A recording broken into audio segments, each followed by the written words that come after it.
Dear friends, welcome to Andersen's online meetup devoted to the wonderful .NET technology. Thank you very much for being with us today. We are sure that no one is going to be disappointed because our speakers are leading experts of the European level and they will talk about the most relevant challenges of the technology. And before we start, I invite you to subscribe to our accounts on social media. There we announce our new events, share the latest news, and make fun of ourselves a little. You can follow us on Instagram, LinkedIn, on Facebook. All the links are in the description of this video. If you want to ask something during a speech, you can do it to the chat of the stream. Start your message with the word question in caps, so what we don't miss it. And at the end of each speech, speakers will answer your questions. So, our first speaker is Mike Martin from Microsoft from Belgium. Mike will tell us about the silent cloud design for Azure. Oh, good evening, Mike. Evening. You have the floor. Sorry? I have the floor. Okay, great. Well, thank you for having me. Maybe you should also open up my screen. Great. Thank you. And I would say it was nice to be invited into a Polish meetup group. So thank you for having me. I will be talking about something which is dear to me, uh, called design for failure. Fino is a paradigm that you should live by. It's a dogma that you should live by. Where you're talking today about building any kind of solutions, not only cloud solutions, but also even on-premise solutions, even just application solutions that you're going to host yourself on desktops or whatever it is. But I will apply this most specifically to cloud. Why? Because this is actually what I do. This brings me over to who I am and what I do. I work for Microsoft Belgium. I'm what they call a cloud solution architect. And I am an advisor when it comes down to independent software vendors and developers. Uh, Most specifically, those who are writing software for a living, not as a project based, but more as a productized based, so that they can resell that. I give them advice on how they should build their software. I give them advice on how they should build their solution and everything that comes along with it. Taking into account designs, language independent, but languages also come into place. I know this is a .NET user group, but this also is applicable to all the things in .NET when you're building for Azure with .NET. And there's a couple of specifics in here that you might like and that you might find useful that I'm going to talk about. Um, so this brings us to the first part. What is this all about? So actually, it's going back to the roots of decent design. We we've been doing this cloud thing for the last 10 years, even last 12 years, for those who started early. With the commercial part, I mean, we started with Azure in 2008 already, since the conception during PDC in 2008. And what we then did was we were seeing cloud as a scalable, elastic mean of running our web software. Now, we kind of got about this during the years. Why? Because we are doing things like lift and shift, um, modernization, migration from on premises, all these kind of things, and these made us kind of forget on how we should actually address cloud and use the capabilities from that. So it's really going back to the roots of everything that we started saying in the beginning of our cloud journey when we introduced Azure. And there was this one slide where we had three things, where we had scalability, elasticity, and cost. And these things still drive. Now, I'm specifically going to talk about the design for failure, because this is what it all turns down to if you take all these elements into account. And to be honest, if you have software that you're building today, you need to make sure that you make them resilient all over the place. And it has nothing to do with reliability, because the reliability is more the what Yeah? It's more on the how. How can we achieve a higher availability of our environment?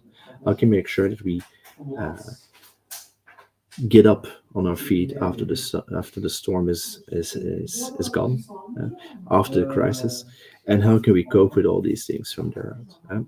And to give you an idea, um, setting a level of expectation, setting the level of understanding, it's not about really high available, but it's more about the recoverability on when something actually does go wrong. High availability is making sure that you can have a failover and that you keep your operations running, but you also need to have the recoverability afterwards. Has nothing to do with disaster recovery, by the way, because typically these two elements will be confounded with each other. It's if you're doing disaster recovery, that's after the fact. That means that actually there's reasonable damage and you will not be able to recover that fast. If you have resiliency and high availability, you will have a better recovery model behind that. Some things that you also need to keep in mind and which will make you help decide better on which kind of a model you're working against. It's the RTO, the RPO, and the mean time to recover and the mean time to detect when something is going wrong. All these things come into play when we talk about resiliency and reliability, um, specifically in the comparison with disaster recoverability. Okay, so after we've had that, let's take a little bit on. Um, yeah, this is for your reading. Yeah, so it's the biggest difference is high available means that you have a second instance, maybe some failover on a secondary data center, maybe a secondary server, whatever. Disaster recovery is just making sure that you can recover and that you didn't lose any data and make sure that you can recover those. And it's typically on backups that you're talking about. Okay, for you reading. So let's put that into context with Azure. Well, Azure, is a large cloud. We have 65 regions where we can reside our applications worldwide. Yeah. They're all interconnected by a backend network, which makes replication of all these services fairly easy. It doesn't mean that that is super easy to do from a solution builder expertise or solution builder perspective, but we provide you the means of doing some of these things out of the box. We have a backbone that is fiber CMAL enabled, so we cross the Notics with all these connectivity, making sure that all the different data centers can talk to each other. So that way you have a means to deploy your applications everywhere. With that design in mind, and with the design of our latest generation of data centers, we have a concept called uh, availability zones. We have multiple availability zones in one region, and it could be one data center or there could be a full region, depending on what you're looking at. To give you an idea, Belgium, for instance, is a separate region, no geo replication, but we are fully availability zone capable. So that's a new region that's going to come out somewhere next year or the year after.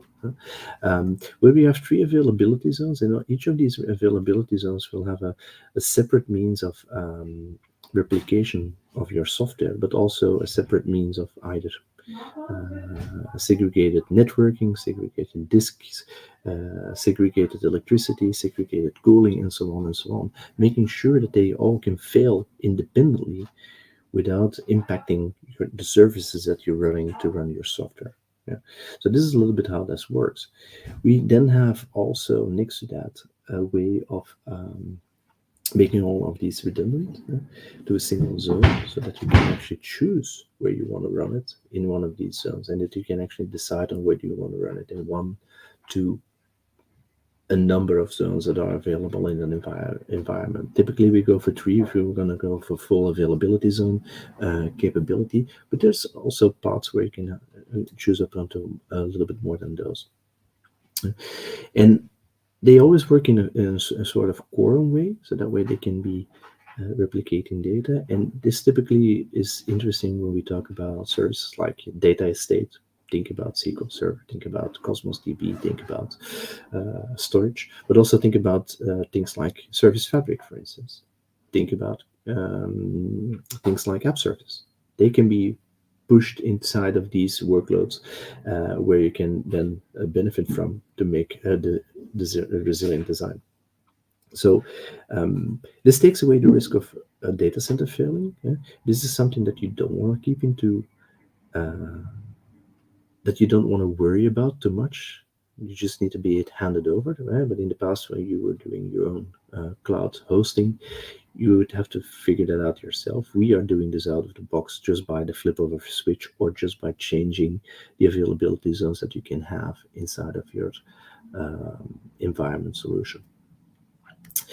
And then you can cross-boundary link that to a secondary region, so that way you have an additional region at your availability where you can just start replicating your data in between. So there's also the extra level that you can add upon those things. So this is something that we've been doing for the last 4 years. All new data centers are now availability zone capable. The new ones specifically. The older ones, it took a while because we needed to readapt the entire underlying infrastructure to that. Because in the past we had everything built up into separate zones inside of the data center. Now it's really on buildings and on parts of the region. We provide you with a low latency connectivity between all these different zones. For instance, all the things in Belgium, for instance, they are all lying around the zone of Brussels, and they are interconnected with each other very, very fast. There's also a minimum distance that we need to safe keep to make sure that it is secure in case of explosions or things like that, or making sure that they are in the power grid, and all these things are being kept into design phase of the data center, making sure that it is a full, reliable cloud where you can host your solutions. There's a lot of cool reading material upon of that. If you want to read more about this, we have ak.ms/az reliable, which explains all these concepts in a nutshell. Also gives you a little bit of more HMO reading material, even how we do it internally, giving you a lot of insights on how we work with all these different elements. And it also comes back to something which is dear to you when you're running software for your customers, for instance, or with your partners or whatever you're doing, is that you can then also take into account the SLAs that you can offer back to, let's say, your end customers. So if you're building, like, for instance, an ISV product, which is a SaaS, it could be that you want to provide an SLA of 99. That's fairly easy done.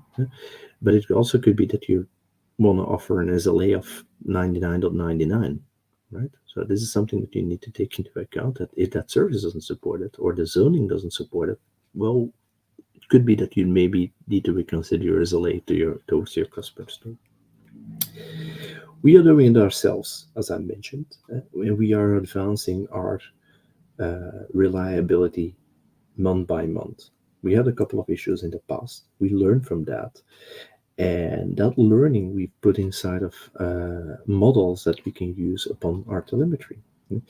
So what we've been doing the last 5 years actually is that we've been adding things like resiliency on top of AAD. In the past, we only had one zone for that, was the US. Nowadays, every country has their own landing zone for AAD, and they can also have a failover there. So it's not a single pane anymore where you can actually land your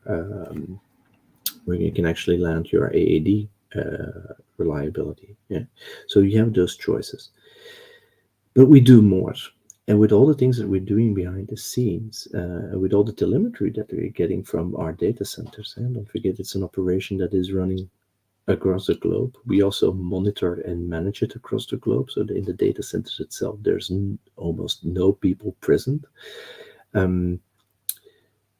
We are using a follow the sun method on managing all the data centers with a NOC, with an operations center that is being started in the East, moving over to Europe, and then ending up in the United States, where is the last mile of the day, where the operations being monitored. But since it's a universal monitoring system, we also get all the telemetry of all the different data centers together, and from that telemetry, we can actually learn a lot. And from there out, we started to do what we call AI ops. Yeah? We can actually detect a lot of things based upon the telemetry. So what we did is we created models on top of that, making sure that we have um, hierarchical historical data, yeah? All the instances that happened, all the telemetry that happened. We linked that to diagnostic experiences. We added that inside of things like uh, service identification, so a good inventory system. Hook that up to an ENDB so that way we can see which systems are interdependently coupled to make sure that we don't have any, let's say, cascadation of services, so that one service drops, other service will not drop, and so on and so on. Also, all these things have been telemetrized over the years. And what we did here, we created actually a little bit of a brain on top of that, based upon on all these things, including customer experience, seeing what is going on there. So we even use external telemetry on top of that, and we put that inside of something called Project Nadia. And Project Nadia is actually, what we do here is do ML failure prediction, so machine learning based failure prediction, so that way we can be a little bit more proactive on when things will happen. Right? We can then generate some prediction rules, and this will end up in both A/B testing that we can do for just testing all our environments and all our settings. Yeah? But we also use this to live monitor the entire thing. That in combination with things like Twitter and other communication channels, which we also monitor very closely, we can actually predict on when things will go wrong. Yeah. And this will be brought back into things like service health. This will be brought back into things like monitoring and logging your end, so that way you can cope with these issues in advance without your services going down. So these are things that we are improving day by day, uh, month by month, year by year, and depending on all the things that we can hook up to those things. So that's a little bit setting the scene. So we try to do a lot of things ourselves to make your life a little bit easier. Yeah. But it doesn't stop there. And this is where you come in. And this is what actually the main part of the presentation is on. So you typically have software, or you typically are gonna build software that you want to host inside of a cloud, whether it's Azure or the way it's the other cloud. I prefer Azure, of course. I wouldn't be working for Microsoft if if I wouldn't talk about Azure. But actually, all these principles apply to any kind of cloud or any kind of cloud principle. Um, but let's get started with the first thing first. What we typically see most is the move away from uh, your own hosting mechanisms, typically an on-prem mechanism, whether it's in a VMware where Hyper-V running it on bare metal doesn't matter, but you want to move away from your own data center, your own server room, and you want to be in a more economic model where you have more than OPEX than on a CAPEX. So you want to make sure that you can migrate in a decent way. So this is what the first part is about. I'm going to talk about the migration and how you can improve your software to make it better resilient in accordance with a cloud strategy. So a typical migration typically looks something like that. You have multiple in the past you have multiple VMs where you're working on, and they are typically multi-tiered setups of your solution. And if you are already doing a lot of stuff, you have maybe some jump hosts and all these things. You still have an LDAP or an Active Directory on premise to make sure that all these machines can talk to each other. You designed your network with a DMZ in mind and all these things to make sure that on the security side of things were a little bit better. And this typically ends up in an Azure design, which is a region where you have to deploy multiple VMs to make sure that these are high available, at least. If one of the machines fails, you always have a fallback. Yeah? With load balancers in front, with business tier that is also kind of the same setup, with segregated with NSGs, and then maybe a SQL Server always on setup behind that, which makes it very expensive because typically you don't um, you typically load design and forecast you load on your servers, and you actually take servers that are a little bit higher in SKU to make sure that they can land there. Yeah. Same for SQL Server. They take a SQL Server is a very nasty beast when it comes down to memory because it's very hungry when it comes down to memory. Lovable software, but it has its quirks when it comes down to system resources. Um, Typically these machines are very expensive and very high powered because you need to have a lot of throughput. You have if your query design isn't that easy, isn't that well, you will typically have low performance on that end. The networking stack won't work that well, and so on and so on. And you have additional management on top of all these things. Don't forget that you need to patch all these machines, and so on and so on and so on. So this is not a very resilient nor a very scalable way of running your operations inside of the cloud. If you want to scale out, this typically means adding an additional server, and you can say, yeah, but we can play with the VM image and we can add it, but you still need to hook it up onto the load balancer. You need to make sure that the routing is okay. What about the static part of the thing? Where do your session? Where do you have sessions? Where do you have state in your application? All these things need to be taken into account, and typically they don't work well when it comes down to a typical VM migration. So let's talk a little bit about the availability that we have out of the box when it comes down to VM design and most of the services designs in the past. We always keep in mind update and fault domains where we talk about availability. And you can see the fault domain as a full rack, which is in a data center. We actually do align a fault domain with a full rack in an Azure data center. You don't even know which one it is, so that doesn't matter. Um, Having multiple fault domains next to each other, making sure that a VM can fail over from one node to another. Okay, you would say, yeah, that's great. Yeah. What if I'm running more services on VMs? You can actually design it that way that your fault domains also fall into multiple fault domains. You can do this with your ARM deployment or bicep or during your scripting if you want to.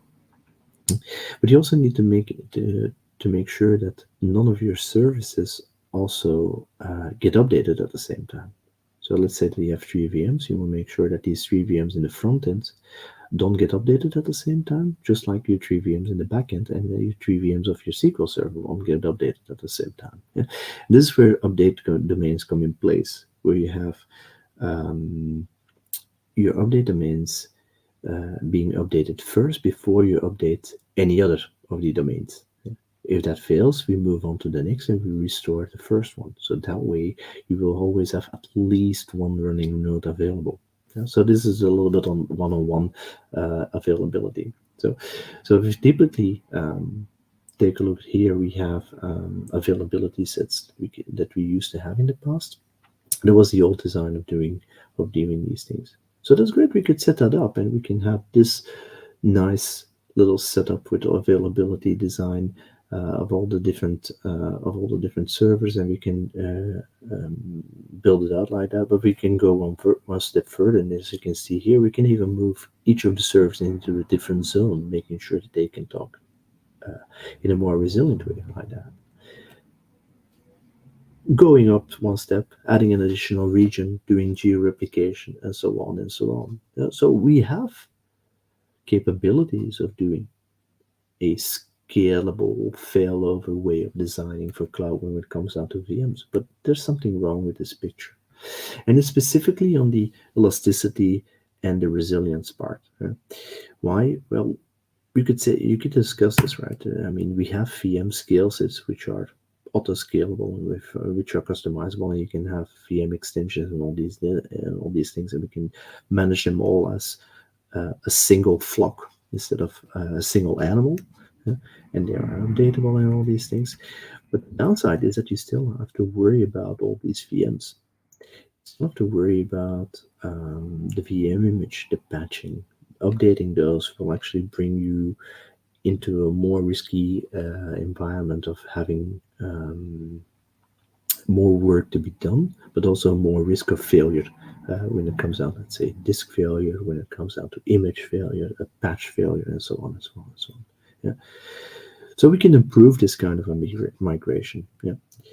So the first thing that I want to say here is try to keep VMs out of scope if possible. Try not to move away from one VM to another. But if you're moving away from a data center or a traditional way of hosting your applications, use different approaches. Use things like Azure Migration Program, for instance, which is something that can inventorize, and with several tools that we offer, you will actually get an idea of where you can actually move your software into. Yeah. That's one way of doing it, yeah? And maybe take a look at a more cloud native approaches. An additional thing that you also need to do is make sure that you can break up your layers if it is a monolith. Typically, most of these applications are monolithic and they are running on one single machine, and you just redeploy your sources in multiple machines and done with, right? If you could break it up, you have smaller chunks and you can update these solutions way more easier. Now, it always comes with a cost. You always have to invest a little bit in untangling the software. If you can just redistribute the application multiple times, then also the monolith becomes a smaller consumable thing. And I'm not talking about that you then have multiple microservices, because that's not the way you should look at it. Yeah? But look at it as a more distributed way of doing that compute and making sure that you don't have a single point of failure, because that's what it all runs down to. Yeah. And investigate those layers if it is already end-tiered. If you can tear it apart. Yeah. If you have multiple layers and you can host them in multiple service layers, that will actually make it a little bit more better. Then you can say, yeah, but will this not make my solution slower? It all depends on what you're actually doing in your code. If you, of course, do a lot of lazy loading, then maybe. But maybe you can actually do some interlocking and maybe improve a little bit some of the queries that you're doing, or some of the methods that you are tracking acting to is, and um, improving your software like that, just by untangling all the pieces. And typically, you can go into a very easy approach. The first thing that you can actually just really improve your speed, your cost, and your resiliency on top is making sure that you can take away your service with all your data estate. It sounds stupid, but it is actually a big win for most of the things. Um, if it's a tier one database type, try to fix it to a valid pass. Whether it's MariaDB, whether it's MySQLDB, whether it's Postgres, whether it's SQL Server, they're all first-class citizens when it comes down to Azure. The beauty here is that they all come with the capability of being resilient and being fail-safe. Specifically, if you have multi-regional application, you won't have failover groups. SQL Server is acting just the way you set it up inside of a secondary data center in the past. Right? Again, there's a lot of flavors there, and we can go over them in just a second. But choosing the right one is also by means of what you're pushing through there. Yeah. Anything else outside of the tier one database types that so any database that we don't offer? Think about things like Couchbase. Think about other databases that we're running. Try to plan a migration into something which is workable, which is kind of how should I put it? Easier, manageable. Um, I know a lot of people still stuck with Oracle. Nothing wrong with that, but that's the only database that we don't run as a service. Why? Because we cannot. First of all, and second of all, um, I don't think we want to because we already do a lot of open source database, and since Oracle is not really an open source database, it would cost us a lot of time and effort. So maybe you can take a look at whether it's worthwhile to migrate that into another type of platform. But you don't have to. If you really want to keep it, then you can still keep it into a server. But preferably, if you want to do a full cloud based deployment, you want to try to avoid at all cost VMs.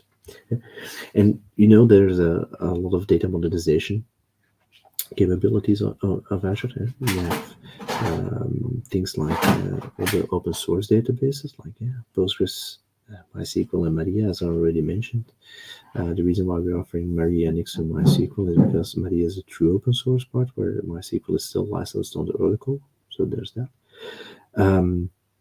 But we also have like a full-scale SQL database, either in an Elastic Pool or a single database. And Elastic Pool is very good when you want to have a lot of telemetry, a lot of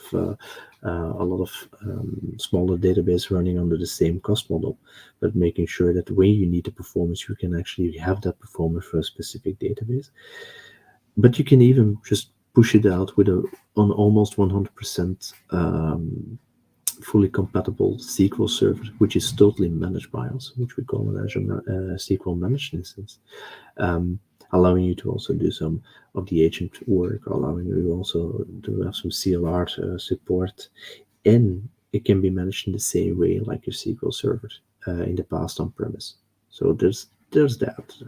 So you have choice, but it doesn't always have to be like a full scale relational database. It could easily be just in memory if you need it, which should be used wisely. But we have an offer for Redis cache.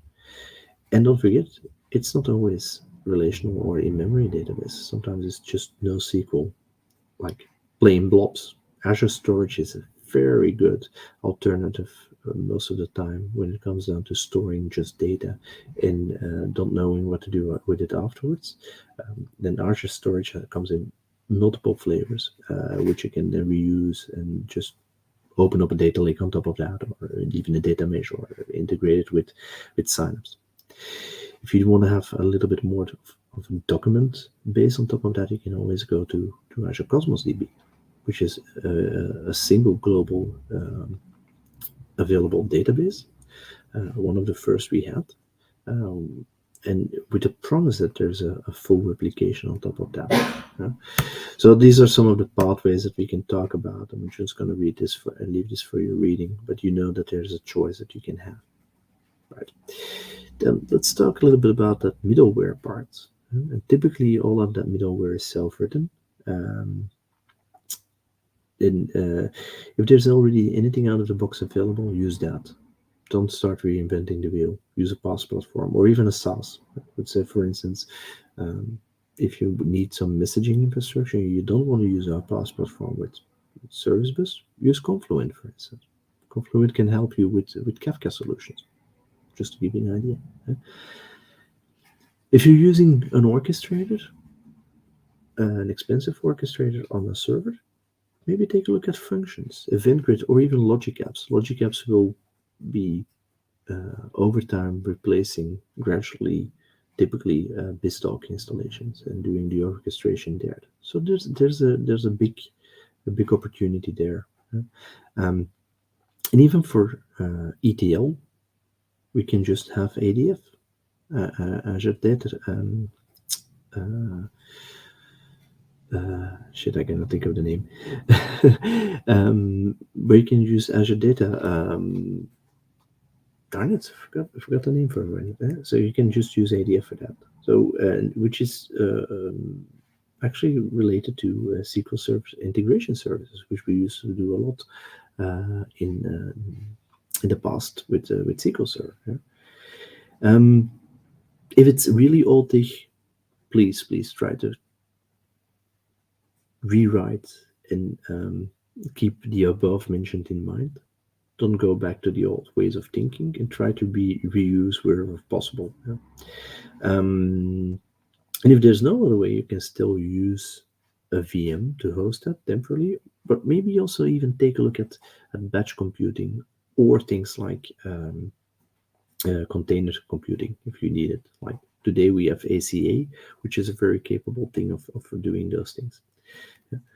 To give you an idea, your front end, uh, um, most of the things we today that you're running uh, in a front end can actually easily be migrated into something called Azure App Service, with or without a container behind it. So why I'm not saying this? Most of the applications that we write today are running just on a single instance of either an Apache Tomcat or an IIS.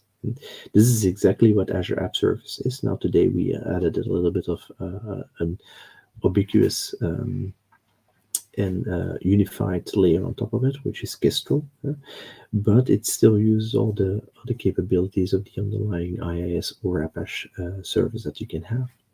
This makes it like a very good landing zone for most of the applications. Most of the applications that we have, about 95% of all the cases, can just run in an app service. So you already have that split at hand. And from there, you can just move up. The only downside is that you probably will need to update some frameworks, maybe some dependencies. But then again, you should always be doing that. That should not be a hassle. That should more be a benefit of keeping your system also safe and more up to speed with modern technologies. Um, if you need to add some additional features or if some APIs are too heavy, try to take a look at serverless again. Things that are very easily written are functions, and they can be very stupid and simple. And this is where functions are very good at. So try to keep that in mind, right? And deploying your code directly to an Azure web app, whether you're doing it to an ISVM or whether you're doing it in a web app, it's actually the same simple thing. You do a web deploy, you do a zip move, you do an FTP. All these things are just the same. Of course, we don't want to do a right click and publish on Visual Studio, but you get the idea. Right? If that's not enough, we can even migrate your live sites inside of Azure websites by using the Azure Migration Assistant. So there's even a tooling for that if you need it. Now, there's also typically, and this is something that I hear a lot from the Java community, but also this is interesting for the .NET community too. Um, you know this concept of Spring Boot applications, and they have this very busy infrastructure at hand. Try to look at a PaaS service that actually covers it all. And in this case, we have Azure Spring Apps. Spring Apps is a full Spring Boot implementation, Spring Cloud implementation, fully managed by VMware and Tanzu together with us. So, um, and it's actually running all on Kubernetes, but you don't have to worry about the Kubernetes layer. You don't have to worry about all the underlying components. You just deploy your applications, your native Spring Boot application. And guess what? It also works for .NET because there's this support for Steel Toe, which is kind of the same thing as Spring Boot for Java, uh, offering you a microservice oriented approach or a micro oriented approach inside of your solution building. So hooking in modules like messaging interfaces and all these things. If you have something built up like that, probably one of these things can also help you just easily migrate your application natively into something cloud native, managed not by yourself, but more managed on an underlying system by us, and you just have to worry about the application. So maybe that's something worthwhile when you're talking about these things. But of course, it's not only about migration. It's also something when you're going to build something new. Yeah? I only have one advice when you're doing something new. Right? Don't overcomplexify. This is typically the not invented here syndrome, and we need to have all these things in place, and we need to think about this, and we need to think about that. And then the networking guys come in saying, oh, yeah, but we need to segregate this. You need to do it needs to be running in the network because you need to block it all off. True, you need to keep in mind security, but there's other ways to do it. So here you're gonna start by thinking about patterns and anti-patterns that you don't want to apply inside of a greenfield.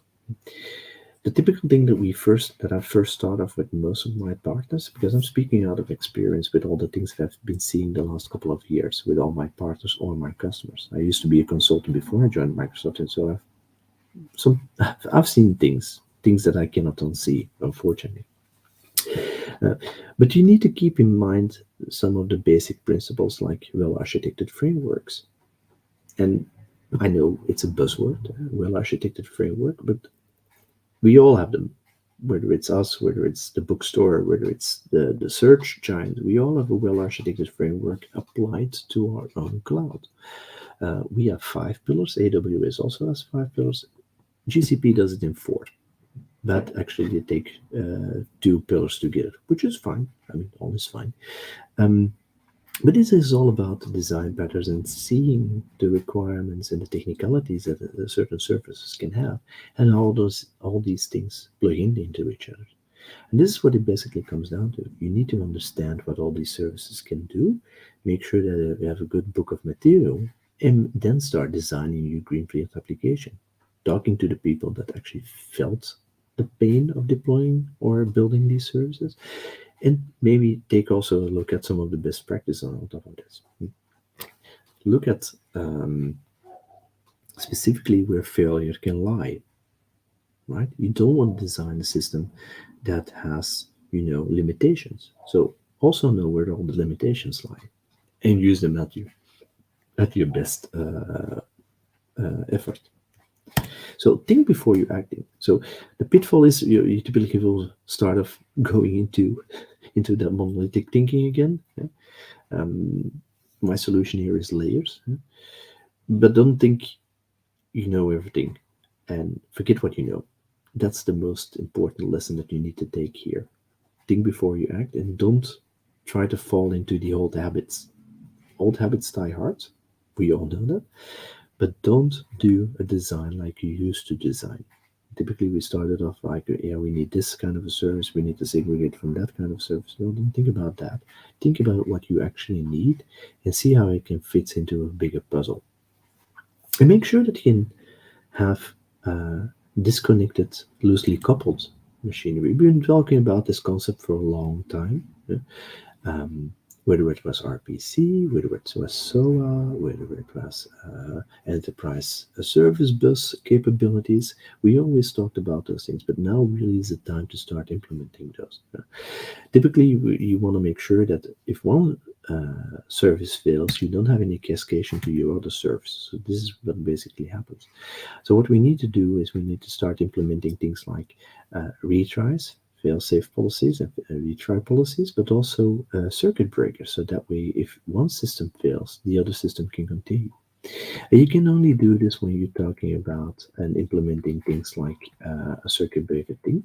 And you can do this when we talk about things like messaging interfaces and service meshes. And one of the things that is really useful is indeed the service mesh.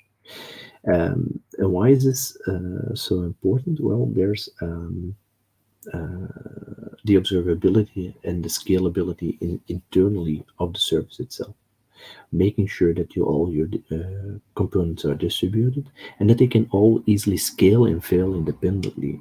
And this is the most important part in this challenge, that each of the service that you build, that it can scale and fail independently without bringing down the other parts. So that way your entire solution will always be available upon those things. So cascading is not a thing. That's the biggest challenge. Yeah? And this is where all the components that I'm going to talk about now will come into place. Scaling is one of the things that have been the cloud dream since day one, because we have infinite scale, which is a false promise, because there's no such thing as infinite scale, because you're still running inside of some kind of data center, but we are providing you the availability, the ability to scale. Yeah? And we have native features for scaling. Let's think about Azure auto scaling, and only a couple of services actually can use those, but we do have them. App services is again the best idea that I can give you here on auto scale. This is based upon Azure Monitor and those metrics will be pushed back inside of the auto scaling poller, and it will scale according to the metrics that you're bypassing. There's also other types of scaling. Let's say Kubernetes scaling. Kubernetes scaling can actually scale upon pods. It can do horizontal scaling, but it can also scale on nodes and clusters. Yeah? And that's outscaling for sure. Yeah? But it has that natively on board. So this is cloud native. This is cloud native working for you. But we can even go one step further based upon extensions. Yeah? Now, all these architecture patterns, they can be found back in design principles for Azure applications. And this is by far the best reference that I can give you when it comes down to resources that I'm going to hand over to you. And I cannot stress it enough, but all the gold that you need to survive a cloud journey is actually lying in the Azure Architecture Center, because this is where you can actually find all the best practices based upon the well-architected framework, based upon the 5 pillars of the well-architected framework. And the Architecture Center, learn.microsoft.com/architecture, will actually help you by leveraging you with designs, by leveraging you to reference architectures, but also real use cases, and a deep explanation of all the different patterns that you need. Yeah. We talk about the cost optimization, we talk about operational excellence, performance efficiency, the reliability, and security, and we bring them all together per solution or per reference architecture. And these are the things that are the most important when it comes down to resources that you need to read upon. And it will explain you into depth when you want to say, for instance, you want to implement a circuit breaker pattern. You can actually see how you need these services, and it will actually lead into that kind of a development in combination with other services. So it's all being very well taken care of and very well being explained upon in text. But it's not enough. And when we talk about cloud development, there's a new thing that we also need to keep in mind is that we need to make sure that we use some of the cloud native capabilities. With cloud native, it's not only the capabilities of the cloud that you're deploying into, but also capabilities that can run anywhere. And some of these things, as I already mentioned, are things like service mesh. And we have a couple of them, all being pushed inside what we call the CNCF, and the Cloud Native Compute Foundation. There are either ambassador projects or open projects or incubation project, doesn't matter. One of the most well known is Istio, probably.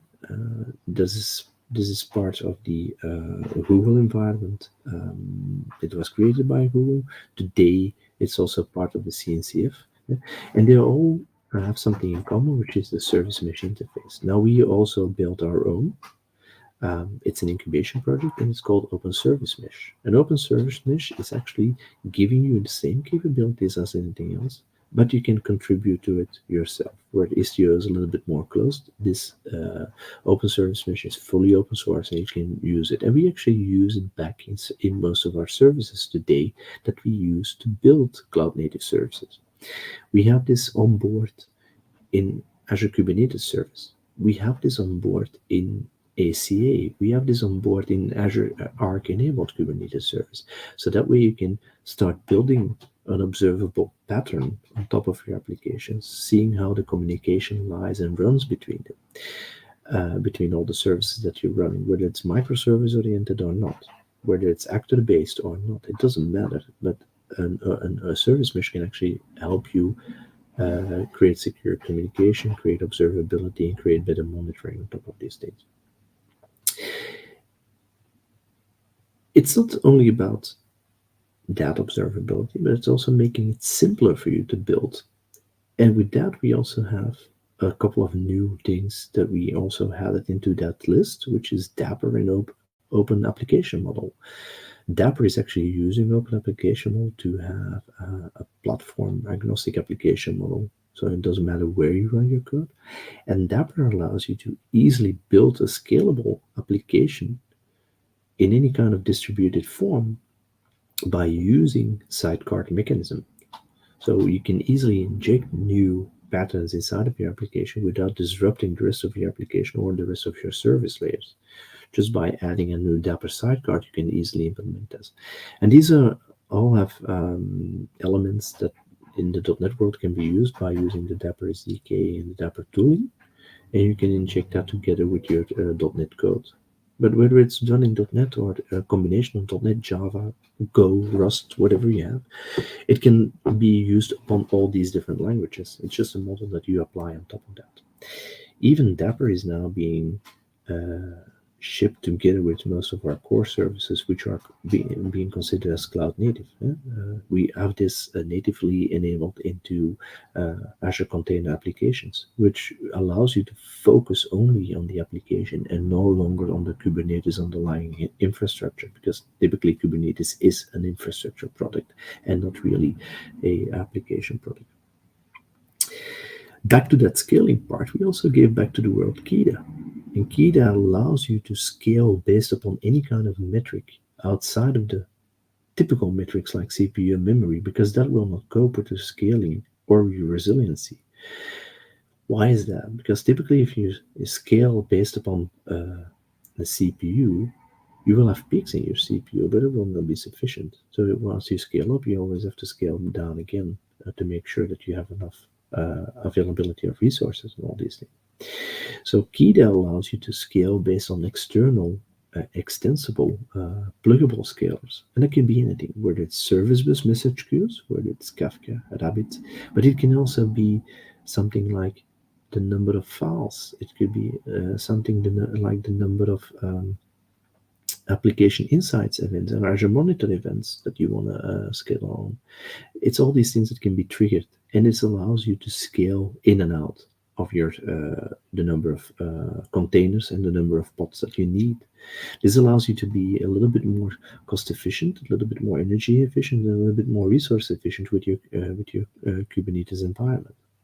And I really advise you strongly to take a look at KIDA, because we also provide this with any kind of container workload.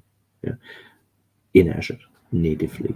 Even on premise, if you're running Arc, for instance, Arc enabled Kubernetes, you can actually do this. And how it works is very easy. You have an event source, and this will trigger a container. But if you have multiple, it will generate more containers based upon the load and based upon the resources that you have. And it will start thinking about cloud. If we have so many messages in there, we can actually add so many more containers to make sure that that load will be emptied, and that we can actually fill work off the queue and make sure that we can continue without disrupting the rest of our services. Now, a thing that might help here too, and this is more important for the real .NET community out there, since this is a .NET group. I forgot actually something that I added recently, which is something called Project Orleans. We always talk about Dapper and we always talk about microservices, but what we actually really need is making sure that all these services are obfuscated. We don't want to worry about we need to talk to that service, we need to talk to that service. We want to do this more in a more actor-based way. And we want to make sure that we have concurrency and we have distribution and partitioning. That's the key, because this will allow my internals of my application also to scale. So we bring it down to an even lower level. And we want to make sure that we want to have some help management on top of that. And you can say, yeah, Mike, but Kubernetes actually does some resource management and help management on top. That's true. But it's not as good as we had, for instance, with Service Fabric in the past. And this is where actually Orleans comes into. All these Orleans things are actually it's a distributed virtual model. It's actually distributed C sharp if you oversimplify things, where you actually run your objects, your .NET objects as a cluster within a single process, and all these processes will just talk to each other. And you should see them as a football field where you just have it's very very actual now because we're watching the World Cup. But look at it as a football field, and you have 11 players on the field. You will not specifically target a person, you will specifically target a player. meaning, hey, goalie, I'm going to kick you the ball. You will take the ball. If I replace the goalie, it doesn't matter. That goal shall be protected with the goalie, and the goalie still has to know what he has to do.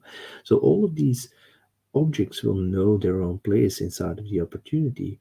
And if it fails, we can just pass on the ball. That's the goal, and this is where Orleans falls into. It's actually an actor-based framework where you can work on top of that, which allows you to immediately inject things like concurrency, distribution, and fault tolerance from the core in.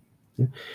It's scalable by default. There's a lot of good talks by Brady Gasser and a couple of MVPs in the community that actually do a lot of good design on Orleans.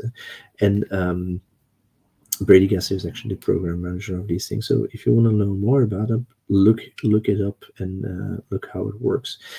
Typically, you go into grains and silos, and there's the grains they run inside of a full silo, and a full silo is actually a combination of multiple grains that are talking together, and you can silo these. So let's say, for instance, you have a car park, and all these silos are the different levels, for instance, and all the cars can talk to each other, and they know each of the roles. So it's specifically difference between implicit and explicit, and you have multiple activations there, all these things, and that's the beauty of it. An entire silo can recover from failure. So there's that built in from a resiliency point of view. Look it up, Project Orleans. It's very nice reading material, good bedside reading. Um, since we're reaching almost the end, I'm going to speed up a little bit. Some of the other greenfield cloud solution designs is, as I already mentioned, try to reuse as much as possible instead of writing your own, and only do wiring for the things that I'm going to mention now, and never do that own writing yourself. Never do identity yourself. Never do authentication yourself or authorization yourself. And what I mean by that is, don't start writing any of those frameworks yourself unless you want to really build a product. But make sure that you use something that actually does that good. In Azure, it's easy. It's Azure AAD or Azure AAD B2C or external identities. Yeah? Use those things. You don't want to be the next hacked database with all those users and data and passwords in there, right? That's the thing. Yeah? And try to use as many integrations as possible. If you need to do integrations, don't do it the old school way. Never try to do anything like an FTP, unless there's old school integrations like banks that don't trust anything else. But FTP is a very unsecure protocol. You don't want to go there. Yeah? Today, luckily, we can use this by means of an API which we can talk into loosely coupled. We can even use on-premise integrations by using services like Azure Relay, which just hooks up a WebSocket connection between all the different services. Yeah? And you also want to make sure that if you need to do FTP, make sure that you then use it onto the blob storage, because today we have that as a designated service inside of blob storage, which you can connect to through an SFTP model. So allowing you to use all the security features that we have in Azure without you having to set up an FTP server for that, and making sure that it can also scale in front of that level. So try to take a look at the services that exist instead of building your own. Of course, you want to make sure that you run all these services in a very scalable way. As I mentioned, there was already app services, which scales itself. Yeah, so that's an easy one. That's a no-brainer. But it's not only about those things. You also want to make sure that you have fairly easy ways of doing lightweight APIs, for instance. Yeah? And this is where things like logic apps and durable functions come into play. Why? Because durable functions will allow you to have a more human state workflow, which can have a longer run through state, and which can be reused from within that state and re-triggered. right? Logic apps is the same thing. You can actually use a logic app as an endpoint API and talk to that and do all the wiring internally without even having to build a single line of code, right? But this will just simplify things to wire up and hook up everything that you need. Other background task things, if it's small things or even heavier lifting things, take a look at Azure Web Apps again and web jobs. Jobs can be just .NET code that you run as a web job inside of a web app, and you can consume those as workers. Kubernetes and ACA are no-brainers here again, but should you? That's the question that you also have. A Windows virtual machine, maybe, wouldn't suggest it. But let's say that you have a lot of heavy calculation lifting to do. Try to consider batch, either with VMs or containers, and try to do it like that and do a distributed model on that. If you want to render for things like that, Azure Batch can be your friend. If you want to do some number crunching or heavy transposing of some data, maybe Azure Batch can be your friend. So try to use that either with or without HPC interference. Yeah. Um, and as I mentioned already, this can also lead into a microservices world with functions, for instance. Just giving you an idea that you have also some landing there. And it's not only about, of course, the front end and the running of the web. It's also protecting it and making sure that that scales, and making sure that we can also make it even more low latency and more attractable to people to use your service. Think about things like Azure Front or Traffic Manager to distribute globally and making sure that you can easily manage from one single location. But also, Front Door has this advantage that you can also just have it as a secure service, having all the routing implemented. But it also comes with an additional thing, a single DNS load balancing mechanism. And it also implements things like CDN, which will allow you to have low latency connectivity from your local users all over the world if you're building global services, making sure that all your data gets a little bit closer to those people. And think about services like for instance, Netflix. They use CDN fairly easily. This will make it easier for you to also just distribute static websites, for instance, bringing that into the gameplay. And when we are talking about data estate, we also typically talk about that single monster, single plain attractive database called Cosmos DB, because this is a global master that you can use with any kind of the APIs in front of them, like whether it's stable API, which is a scaled up version of Azure Storage Table API. So that's a very important one. If you have table storage today, you can actually use the table storage API to talk to Cosmos DB also, and then use the Cosmos DB capabilities behind that. Combine that with the replication capabilities and the different consistency models, which we have 5, and the choice of the API, you will have a very scalable and resilient data solution. But take care. You need to make sure that you design this in a proper way and that you need to do proper data modeling. Depending on the choices that you made on setting it up, it will also cost you more or have another impact on, let's say, recovery or failover or resiliency, because the consistency level, for instance, in combination with the geo-replication, will have a different effect than with the single region. Yeah? So put your data where your users are and make sure that you can have a multi-global strategy that can scale out, fan out, scale again on the level of the single region that you talk to, and then have a distributed data level underneath there, fully managed, and that's indeed what you want to end up with. Another thing that you also need to keep into mind, and I already said it, don't use FTP. Integrations part is what you actually wanna go for. Write as many APIs as you can. Try not to have single services running all inside of your single monolithic, but try to open up your APIs all to APIM and make sure that you can actually talk to those. Close them off, only those, and make only those that you need applicable to the endpoint.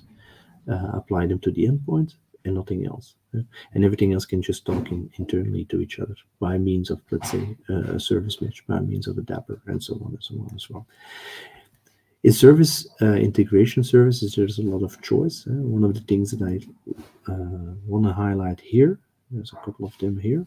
One of the things that I really want to highlight here is API management. And why is that important? Because this will help you um, to make sure that your versioning of your APIs can be managed on a subscription level by the end users that are subscribing or the services that are subscribing to it, and making sure that they can easily just upgrade them either themselves by means of a feature flag, for instance, and that you don't interrupt any of the other services for any other customers or any of the other services that you're running. It also gives you that additional edge of having a developer portal where developers can actually test against your APIs with all the different services, and security comes inbound here also because it can be integrated with the security that you already have. Whether you're using JD and JWT, whether you're using AAD tokens, you can just pass them through and make sure that they can be used as the authentication level, making it easier for you to build your service level and making it easier for you to build your service stack. All right. That brings us almost at the end of our thing. The only thing that I still want to mention now is the fact that you also need something into take this something into account that is called DevOps. I said the dirty word there, but why are we talking about DevOps in this context too? Is because you typically want to deploy your applications, and you have multiple ways of deploying. You have the type of releases that you can have. Whether it's a canary release, whether it's a blue, an AB release, whether it's a blue-green release. It all comes down to if you deploy one version, you want to make sure that it also stays up your service. So this is where you're going to do things like swapping your app service, for instance, by means of from door or traffic managers. Okay? So you want to make sure that your releases are also a part of your strategy and that they also are a part of your resiliency, scalability, your failure design. And we also should test those things. And with this thing comes chaos into play.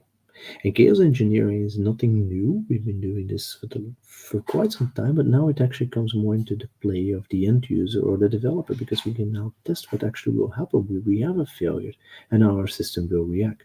Yeah? The chaos engineering is actually something that we offer now as a full service with things like Chaos Studio.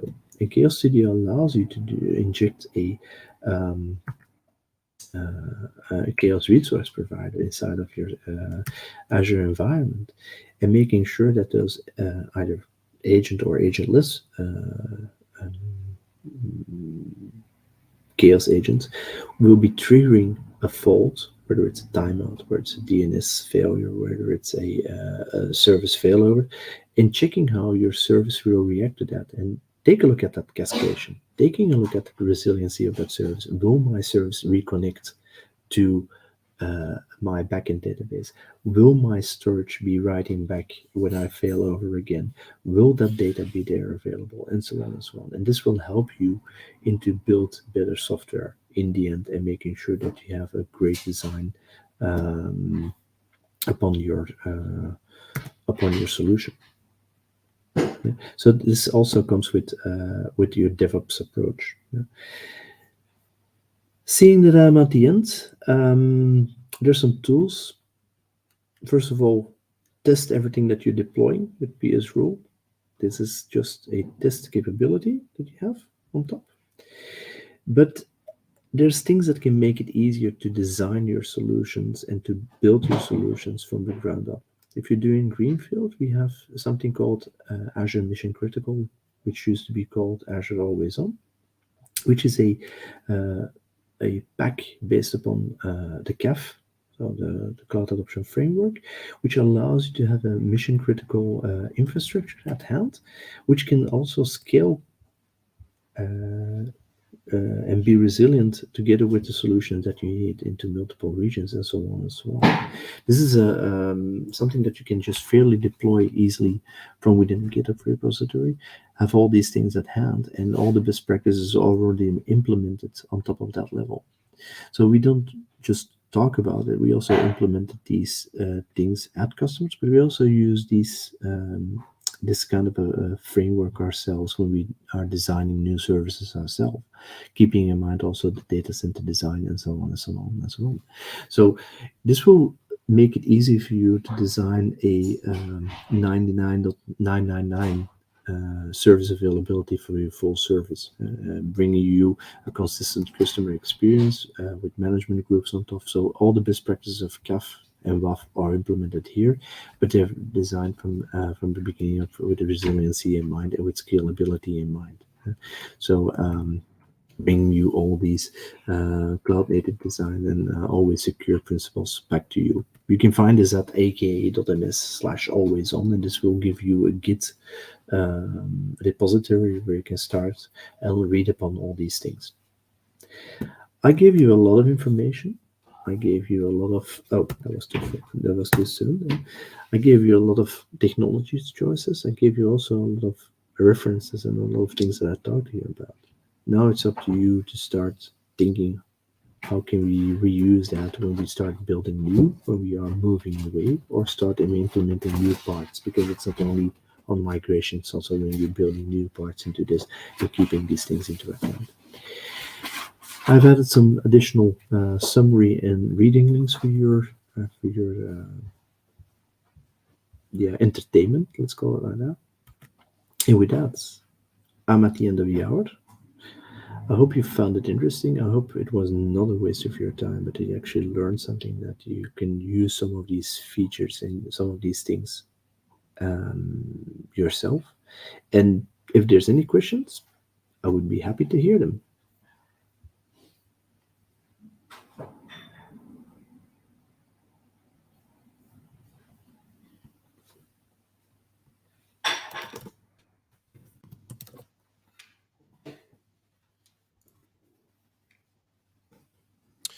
Okay, Mike, we have no questions. Thank you.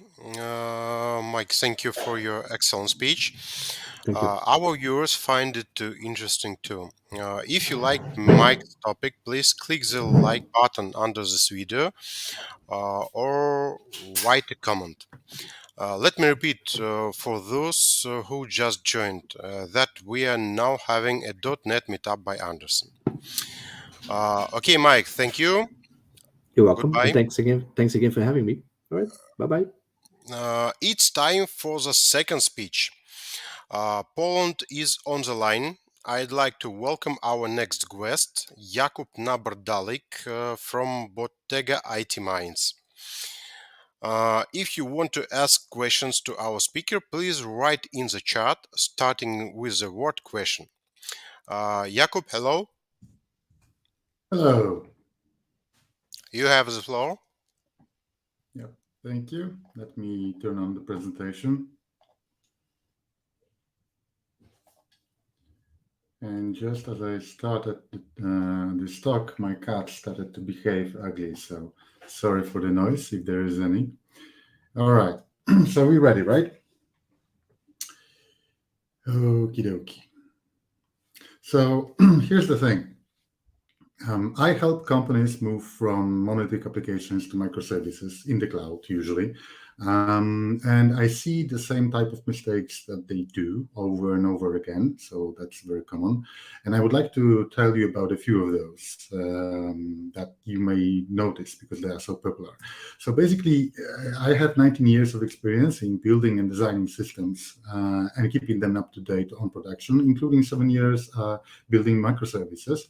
And when I work for Bottega, I do a lot of audits and help other companies basically to move out from whatever they do, including programming, basically working daily with the code and working as an architect there. And that's the company I work for, 50, 60 people basically.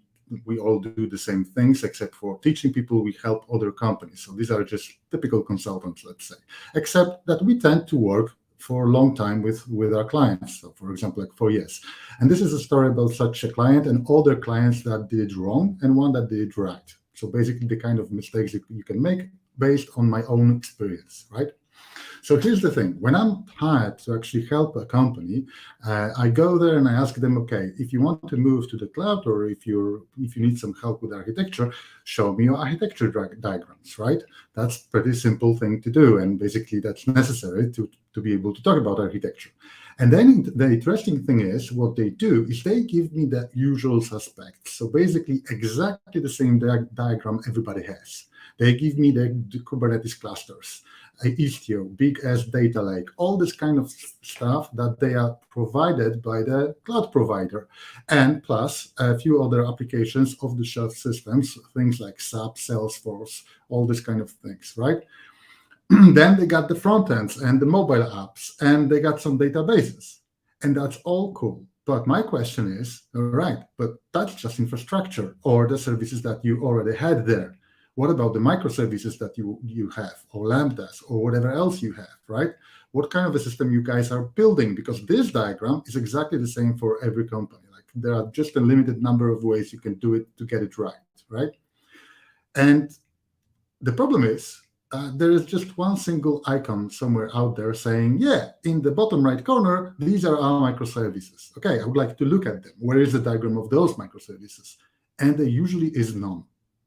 So that's a kind of a problem, because what can we do without knowing this is how the system works? And how did that even happen? So if I'm lucky, I will get an organizational chart, or something at least similar to organizational chart. Like, for example, this guy here. That's not a good an architecture diagram, but it gives you some inputs there. Like, there is something about identity, some microservice. There is some ordering microservice. You still don't know how they communicate and how they work, but at least you know there are teams behind that, right? So now I can go over to those teams, ask them questions, see what they got in the repository, and finally start drawing the diagrams, the architecture diagrams that we need to be able to talk about architecture, right? So that's a bummer, but why does it happen like this? And what's the problem with that? It shows that the people in the company, or basically people working on that system, do not understand the system the same way. There are some people in the infrastructure world who says that these are the microservices, there's a bunch of them, but I don't know what's inside of them, right? And there are people working with those microservices who usually have different views. Each team will have a different perspective on the whole system, because they don't have a single picture representing the whole thing. And that's a problem, because architecture is defined by shared understanding of the people of the project. So if there is no shared understanding, there is no single architecture, right? Okay, so how did that happen? Usually what happens is this. You get a good infrastructure diagram, all the services that you're using on the cloud, all the databases perhaps, all the Kubernetes clusters, stuff like this, the load balancers, virtual private networks, all these kind of things, right? And you get that because to be able to go to the cloud, somebody had got to get certified and basically learn all that stuff from the cloud provider. And cloud providers provide you with a very good design, or not the design, but like a guideline in terms of their own services. They are selling this stuff, right? So you learn how to draw this, you learn how to design this infrastructure part, right? And how to use it. So there's a small group of people, let's say we have like 3, maybe 10 people max with those certificates. And these are people that are working on our infrastructure. They get it all done. And then we have a few hundred people that are going to work on the microservices, right? And there's not a single diagram there, because the cloud providers do not go into that path. They are not interested in that detail because they can't. They provide completely different services, right? So at this point, somebody has got to take over the architecture and basically create this kind of a single image, right? So if we don't have that person, the CTO is going to hire one. And who do they hire? Well, it depends, but usually they search for somebody who can do that job. And then they look at the enterprise architect definition. And the definition is quite interesting because it says a well-defined practice. The enterprise architecture is a well-defined practice for conducting enterprise analysis, design, planning, and implementation using a comprehensive approach at all times for the successful deployment and execution, development and execution strategy. So that sounds good. And all the CTOs are like, yeah, that's exactly what I want. I want this strategy. I want somebody to basically get those a few hundred people that I have that are developers and that are developing the system and basically get them working well. All right. There is a problem though. This is high-level bullshit. It means nothing. And it's even worse than that. Because if somebody works on such a high level, like an enterprise architect usually does, which means they design the whole enterprise, the organization, right? Quite often they have no knowledge, no up-to-date knowledge about programming. And so what they design is something like this. Picture where there's a lot of different stuff, there are no arrows. So we don't know whether these things actually communicate. How do they communicate? And the communication part of an architecture is actually the crucial part. No, it's not enough to just draw the list of the microservices we have. We have to understand how they communicate to create the whole system. Or maybe if there is an arrow, there is just one or two, and it doesn't help as much. I thought that maybe I've met bad enterprise architects, and that's the reason for it. But it turns out there are even comics, funny comics for that problem, because it's so common, right? And the problem comes from if you do not do programming, basically you don't write code anymore. You will not be up to date with the approaches, libraries, and basically you should not design a system in terms of microservices or modules, even if you're building a monolithic modular system, because you will not have to live with the consequences of your decisions. And so you will not learn from them. And when you make decisions that you have no consequences later on, that means most likely you are going to make stupid decisions and repeat them over and over again because you will have no feedback. That's the problem, right? Okay, so when enterprise architects design the system and basically tell you what kind of microservices you are going to get, the best case scenario is that it's going to be ignored by developers themselves and they're going to try to build something completely different. The worst case scenario is that it's when the developers are trying to basically play a game against the enterprise architect and everyone else, telling them that this works exactly as they expect, but they are building something completely else. And the most popular scenario is actually everybody's blaming everyone. Like, this doesn't look good, but the enterprise architect drew it, so who cares? Let's just try to implement something, and it's their blame anyway. So that's a wrong approach, basically. So when CTOs learn that, they usually decide to, how about having a lead architect, somebody like a principal architect, a single person that will keep all of that architecture, get it done, basically. But on the other hand, they're not going to be an enterprise architect. They're going to design those microservices because they still do programming, right? So they are up to date with all the knowledge. That's the only difference between the lead architect here and the enterprise architect, right? The problem is this approach works well for a monolithic application, but doesn't work at all for microservices. The reason is this. In a monolithic application, when you have a few hundred people, there is still a single repository, perhaps, and thus that single lead architect can verify all the pull requests and verify the architecture that they have. Okay. Now, when you move into microservices and you had 200 people, now you have teams of 5 people each, and you will get like 40 teams this way, right? So those 40 teams, each of those teams will have about, maybe 16 microservices. There is not a single person that will get over all those repositories to learn about how things work. So that single lead architect will be cut off from all the information. And if they are not cut off, then there's just too much information for them to even learn about how things look like right now. And also, microservices tend to move much faster. So basically, the deployments are daily. Sometimes I deploy 16 times per day because we have continuous deployment. Every time you merge the master or main these days, right, it's getting deployed. So basically, a single person trying to analyze and lead the architecture here is not enough.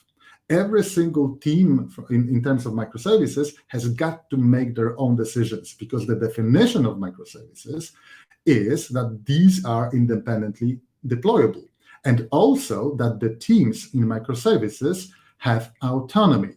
And that's all because, well, the microservices actually solve a problem from 1975 described in the Mythical Man Month book, which is how can you build a system when you have 1,000 developers and you're trying to build a thing, right?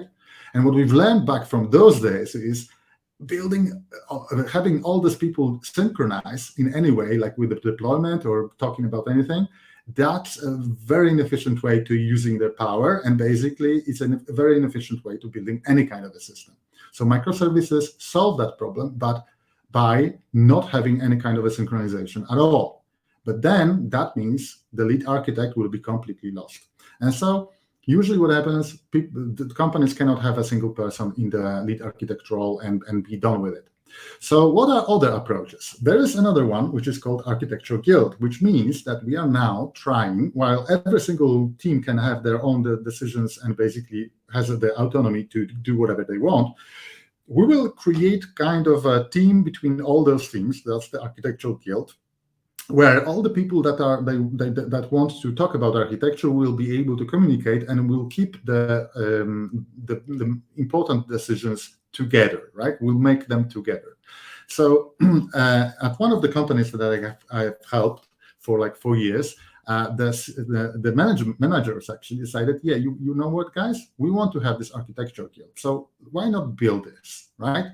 And so the architecture guild was created. The problem was that the expectations were much higher than what that guild provided, because the guild looked like a bunch of guys drinking beer and basically talking about the things that they are interested in. So, and I've seen this happening over and over again in other companies. When you just ask them to create a guild, that guild is dysfunctional. It doesn't really work well. There's nothing interesting as an outcome from that guild. All the communication channels within the guild are private. There are no practices, no responsibility whatsoever. The guild doesn't publish anything. And after 3 months, maybe 6 months, the guild is disbanded because the CTO doesn't even know whether they do anything, right? So how does it help if there are no outcomes, right? So I saw a situation like this. And so I decided to refactor that guild. And because all these people are basically, the guild is going to be disbanded, and we are going back to the enterprise architect trying to define all those microservices, which doesn't really work. So it turns out there is a good example of such a guild. There is an article I'm leaving you with here about an architectural guild for 800 people. That's a large number, right? 800 architects, or basically people who join the architectural guild, working together, designing and building a system together, right? Now, I'll leave you with that article, but my example was much smaller. I had only about a system for about 60 people with about 10 teams, 6 people each, something around that number, right? And again, that means, and a single team, again, my team, for example, had 16 microservices, which means that, altogether we had quite a lot of microservices there. And so we built an architecture guild. And that was for Vattenfall, a very interesting company that operates nuclear power plants and energy and everything from the power creation up to basically powering your electric car. And I was actually working on the electric car powering part of it, called e-mobility. And so, first of all, I decided to have a repository for all of us, all the people in the architecture guild, and give access to everyone. So basically, everybody can access this, and we have a public communication channel with everyone where we can discuss stuff and we can put our knowledge, right? Let's forget about all the other ways of keeping the knowledge. If you have any kind of a Confluent or wiki or whatever else, just drop it, use the Git, because that's the best possible place for keeping any kind of information as interesting markdown, right? Now, we would keep there everything, meaning that we would describe how the guild operates, put the research there, have all the knowledge shared, and even when we were solving urgent things, then we have the directories basically there in that repository. This is for us. Now, the next step would be to actually decide how we work. So we had to write down, we did, what kind of things you can expect from the guild. So basically what we are responsible for, and all the rules about that, how we should work with, basically procedures, right? Now, I know that developers usually don't like to have any kind of procedures. It's more like organic way that we organize, and that's okay, especially since, I'm still a developer as well. But it's good to describe all those things so that new people actually know how to work with it, or how to call a meeting, or when this meeting should be called, and when you can just send an email, right? Now, this kind of guild, when we make decisions or recommendations, we need to be able to respond quickly to any kind of an inquiry from the CTO or from any other part of the business, right? So we would choose a single person every week that would be the representative of the guild. So we call that person a speaker of the guild, just like they have the Speaker of the House in the UK Parliament, right? And so that person will be responsible for communication outside of the guild. So basically, anybody has got a problem, they would like to have somebody to talk with, right? And if you have a guild with a lot of people, that's not that simple, because you don't know who to talk to, right?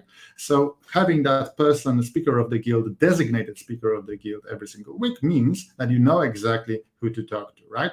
So that speaker is actually responsible for making calls for working groups, basically when there is something urgent. Let's say that we need to choose something, or that there is maybe not a 0 day, because that other ways to handle the security issues.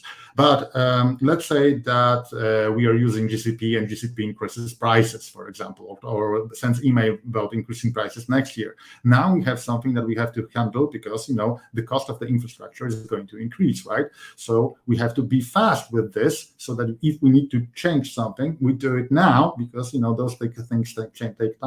So basically, whenever there was an issue, the Speaker of the Guild would create a meeting and basically call everyone up. And if not, then we would meet like every second week, just during the sprints, once a sprint for 45 minutes, get all the stuff that we need to get done, and be done with it, right? So that's a good human interface. Then the other part is that you have to get everybody that is interested in actually to being in that guild. That's important, because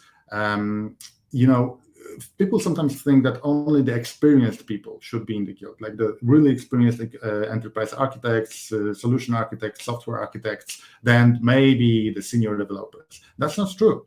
Actually, junior developers, they are very interested in architecture, because they have no experience. So they want to understand how they build the system, why the system looks like this, and where they should put another feature, basically build another microservice, put it somewhere else. How should it work? So they are the people that are most interested in architecture, because they don't know much, right?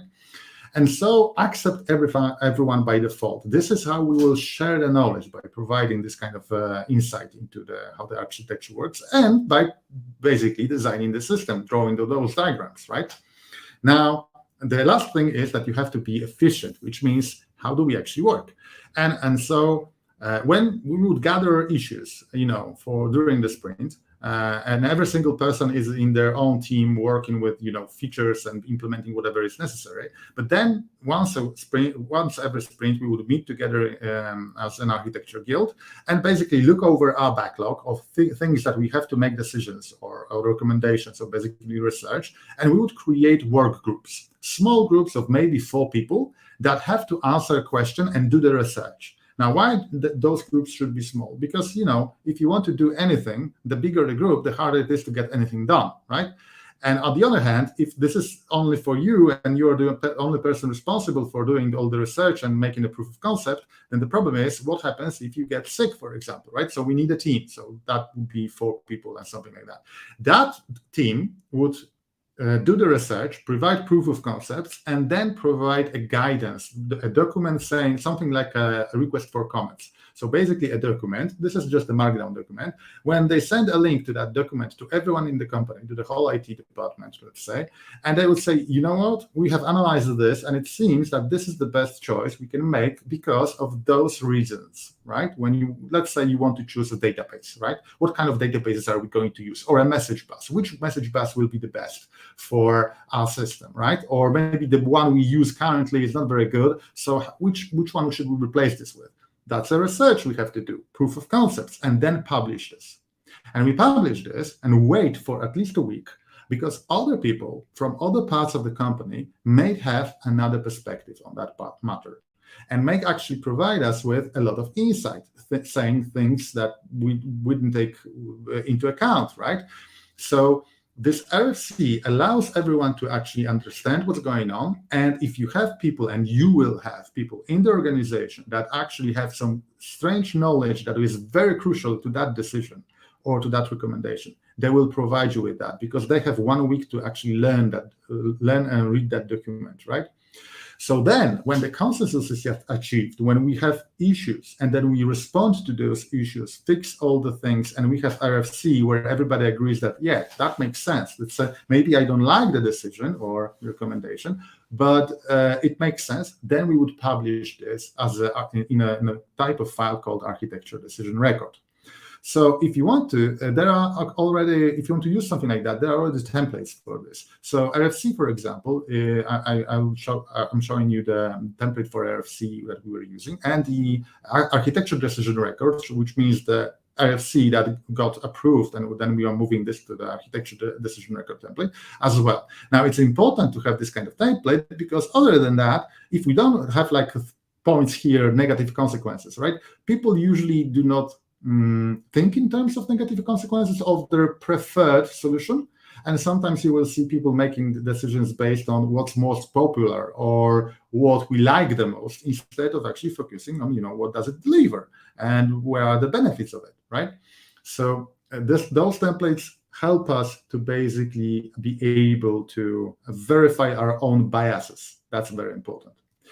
And are any decisions made like this? If you think about it, that's how, for example, Java works. That Java community process is proposing this type of RFCs. That's how Internet is created, right? By Internet Engineering Task Force. That's how World Wide Web works. All of these organizations actually publish this kind of RFCs, wait till they get enough feedback so that they can move further or go back and actually repeat the research, take that feedback into account, and then do something, and then publish another draft of their decision or recommendation. Okay, so there is a lot of organizations working this way, but we usually don't think about them as something working within a company. They are usually working across all the companies, the whole world, right? Like the ones mentioned here.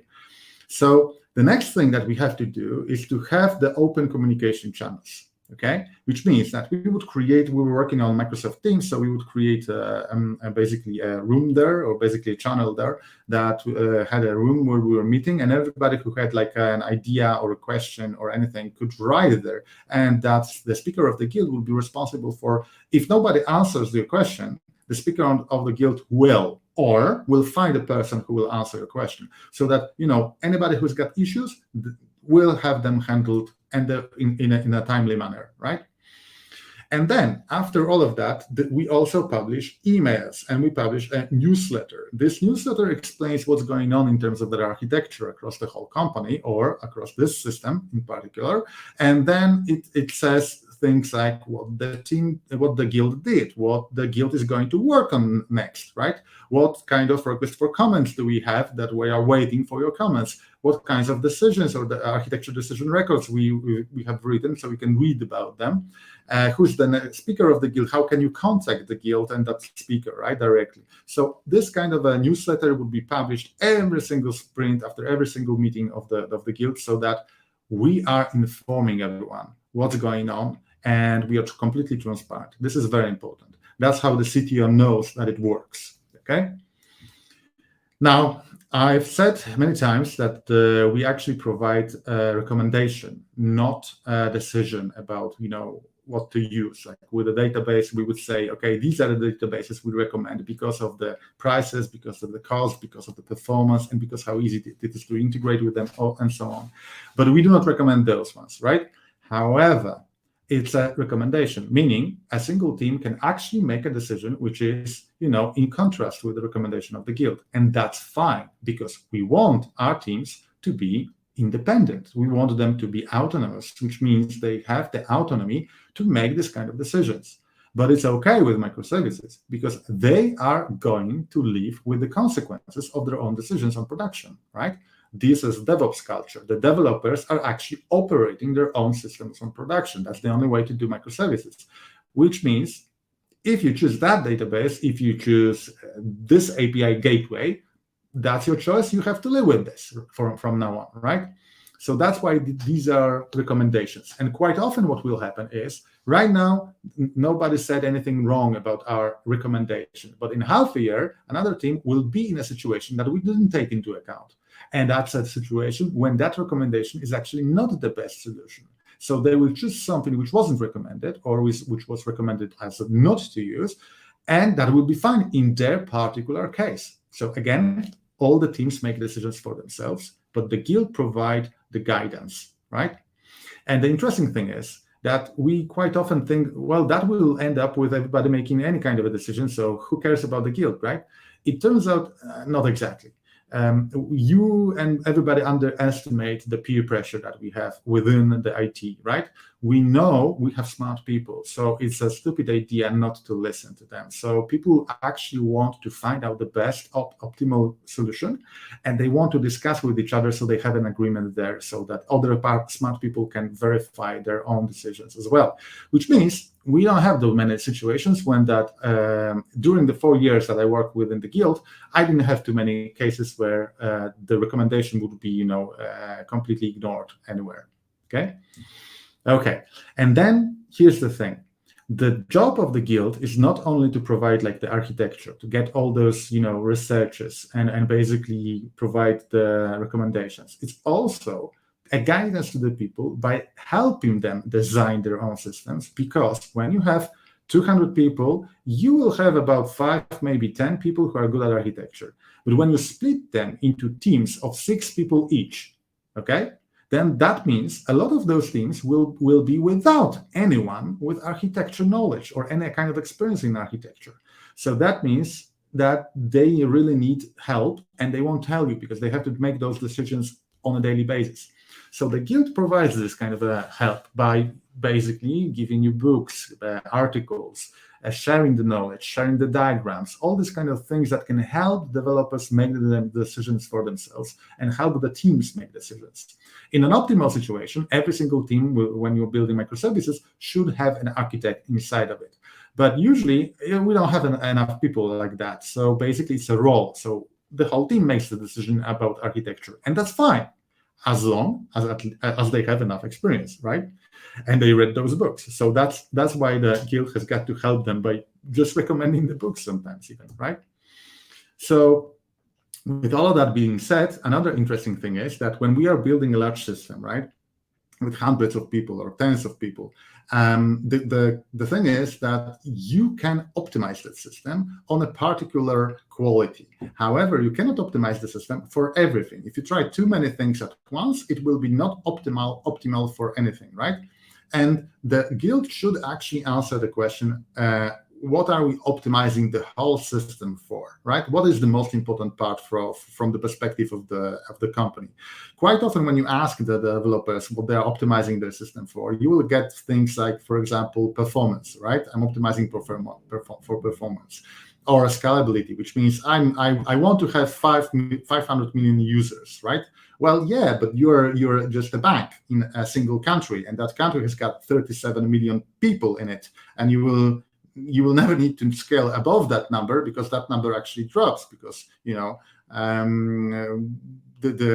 is the demographic that we have is actually going this way, right? So in such situations, it's important to make sure that everybody understands what we are optimizing for, and it's not what you would usually think about. So what do we optimize for? What I would recommend, if you don't have very high numbers, like people sometimes call me and say, like, I need to handle 4,000 requests per second on the production. 4,000 requests per second on a single machine requires a single core. Okay, that's that easy. Unless you do something wrong, like doing 500 different queries for handling a single request. That's not going to work. Or you have too much communication, right? You do not use a thing called data locality, which means all the information that you need to have to handle the request, you have to have them already on your machine. So these are mistakes that you can make to make the system slow. But when you want to handle 4,000 requests per second, that's easy. That was easy even 10 years ago. That was trivial 10 years ago, okay? And right now, come on. So most developers do not understand that what they should optimize for is defined by the company itself. If the company itself wants to have the product as fast as possible to the market, then we should optimize the whole architecture for the time it takes to provide a new feature on production. Okay, so that's extensibility, which means how much it is going to cost us to extend the system and add a new feature.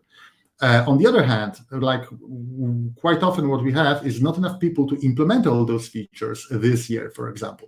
Then we can optimize the system for maintainability, which means how much we spend on actually debugging, fixing stuff, right? Keeping the system alive versus adding new features. And every single company I know of will tell you that they would prefer to have new features and to not spend all that time on actually, keeping the system alive. So we can design the system having those two things in mind and basically aiming at those and thinking in terms of, you want to make a decision.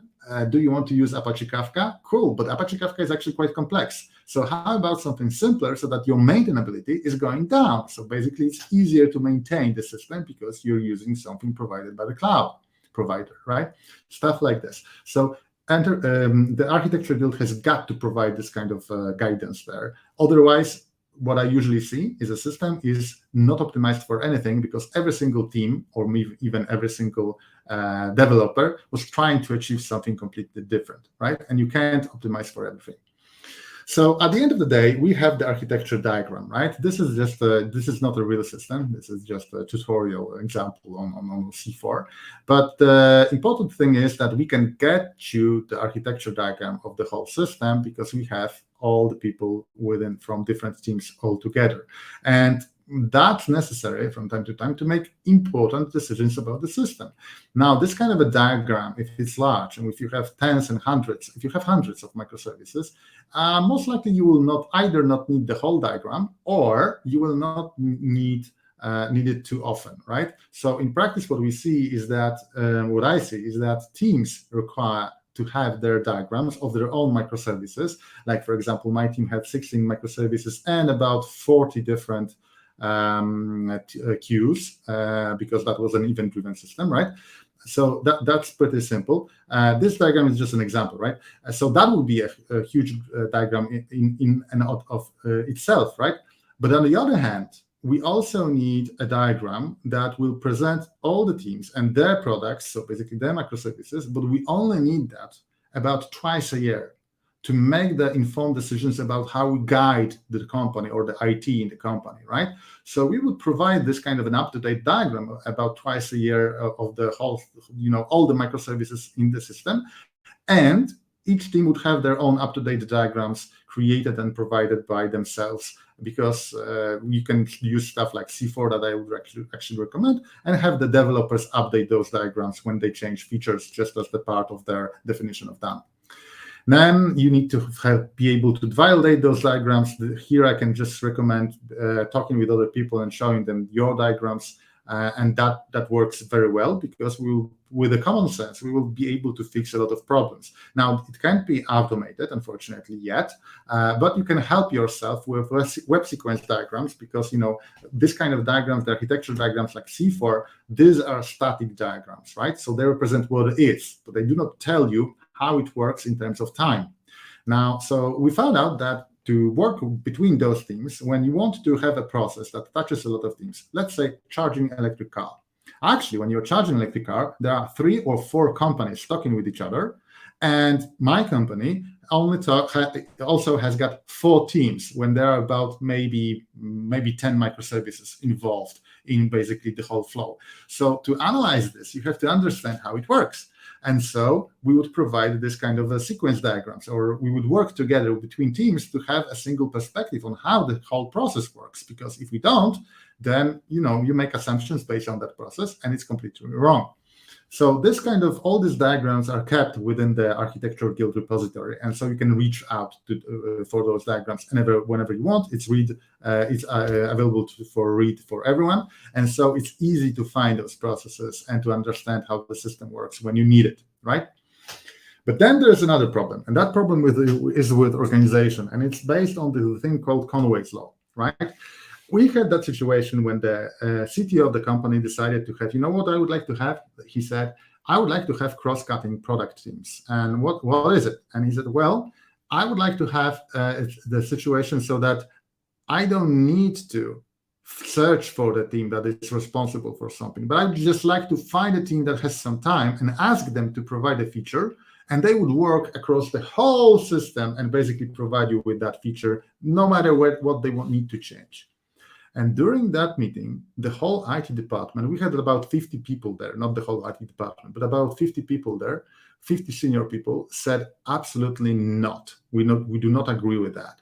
And that's because we know exactly what will happen. So here's the thing. In 2007, Microsoft, and you most likely know this company, created research, basically. They wanted to know why every second Windows version was a piece of shit, right? Everybody understands and remembers Windows 95 was a piece of shit, and Windows 98 was quite good. Then there was Vista, which was bad. And then there was XP, which was actually, there was Millennium, which was bad, and XP, which was good, and Vista, which was bad, and 7, which was good, and so on and so on. So they wanted to find out what happened. And so they created a work group of 3 people, and those 3 people actually prepared a model and a white paper saying, we titled The Influence of Organizational Structure on Software Quality, and a lot of interesting research, which when you read it, it's actually quite obvious that it's got to be this way. But it's important to have a white paper and people who can tell you that give me the way your teams are structured. So what kind of things do you have within the system? And I'll tell you how many bugs you will have at the end of the system, at the end when the system goes into production. Okay? So they can calculate that exactly. How is it possible? Well, the things that they find are those kind of rules, very simple rules. And those rules are quite obvious later on when you think about them. Things like the greater the number of engineers that touch the code, the higher the failure rate, meaning the more people are touching this piece of code, the more bugs it will have, which means that you most likely would prefer to have a single team, and that team having code ownership, meaning that's my repository, you cannot touch it, no other team can touch it, right? And that's exactly how you should actually build microservices. Every single microservice should be only owned by a single team. No other team is able to touch it, right? A single team can have several microservices, but each microservice has only one owner in terms of a team, right? Now, the next thing is the more edits to a component, the higher the instability and thus the failure rate. The things that you want to be stable, they cannot change much. If you change something a lot, then you introduce new bugs, which means the SLA will go down, and so on, so on. So there'll be a lot of rules there. They are very nice, very, very obvious later on after you read them. But here's the thing: by the definition because of the first rule, we know that if we had these cross-cutting teams, we would have a lot of bugs in a system. Without code ownership, we wouldn't be able to maintain the system at all. Microservices require code ownership, okay? So we were able to show this to the CTO, and the CTO said, okay, so that's a white paper. That's a real research. I can't argue with that, so you're right. So okay, but how should our teams be organized then? And then we decided to actually provide this kind of guidance for the CTO. So basically, we designed the system, and after the system got designed, we designed teams for that system. And that's called reverse Conway maneuver, when you know that you want to provide the teams exactly fitting the kind of a system that you build because you already have the architecture design. And if you don't do this, the whole thing will crumble and will be implemented in a completely different way, okay? So this is exactly what we did, and the CTO loved that, right? Because it had got this kind of a scientific explanation behind it, and we explained it to him that the teams should be autonomous and communicate as little as possible because we want them to go really fast. The more meetings they have, the slower they go. On the other hand, you got those product owners, right? And now teams are responsible for products, no projects anymore. You should drop that completely if you want to go into microservices. But now we have products and we make decisions about those products. And you can get all those product owners in a single room and make them talk with each other so that you can have your very large feature or something that you really has to touch all the different products across all those different products. There are not too many things that will be like that, but there are some, right? And you can have all those product owners talking with each other about when and how they're going to provide the necessary changes, right? And product owners are pretty good at communication, unlike developers. So don't have a single team that will solve your problem, that you now have to communicate with other people and make meetings, but they will actually be able to touch any part of the code, because that provides a lot of errors. Instead, make those teams responsible for products and have product owners that are good at communication, and ask them to provide the things like the timeline or basically the timeline of how it should be implemented and when, so that we can get it all over and get it all done in a timely manner. Okay, so that's important, because other than that, thanks to the Conway's law, the communication architecture of the teams that design and build the system always overrides the architecture. And we know this from the Malvin Conway. So read about this, because it's always true.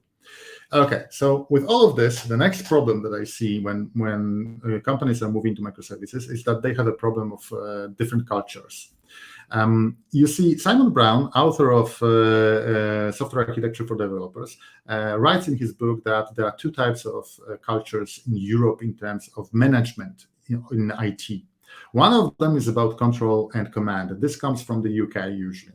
And the other one is about empowerment and trust. And this one comes from the Nordic countries. And the thing is that in a microservice world, the command and control kind of management is problematic, because you want to have autonomous teams making decisions for themselves. So if you want to control all those decisions, that's not going to fly very well with how the microservices are built and how they are deployed, right? And I've seen terrible examples of this when the management wanted to, for example, have control over deployment of the microservices, which goes against the microservices directly, right?